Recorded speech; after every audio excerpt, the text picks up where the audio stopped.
One is the issue of administrative detention, where people are being held without a trial and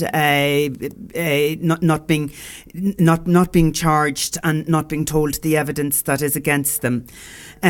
We are particularly concerned about the number of children who are being held in custody. We understand that there are 183 children in custody, and over the last 2 days we have spent a good bit of our time looking at the situation, particularly in relation to children. We're concerned about the situation of the fact that there are still women who are in custody as well. Our programme was very wide and varied over the last few days, but I suppose I would say at the outset that we were hugely disappointed and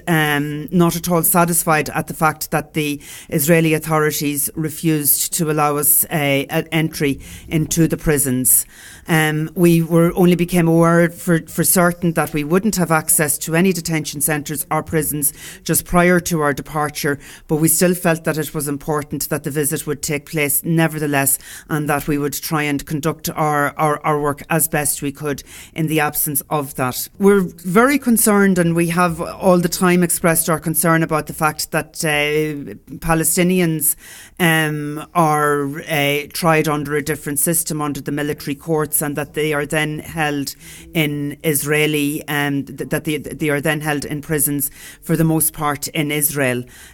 because that is in breach of the Fourth Geneva Convention, and it also particularly means a lot of hardship for families. And we heard a lot over the last 2 days about the hardship that there is for families in trying to conduct family visits to people who are in detention, and the overall hardship that creates for the families and indeed the wider extended families, because very often it's only first degree relatives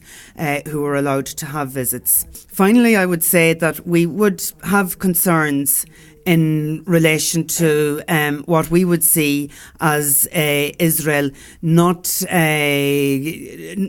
acting not in keeping with international law, not in keeping with international human rights law, and not meeting its obligations as an occupying force and as an occupying power. And as the European Parliament, we believe that it is important that Israel is held to account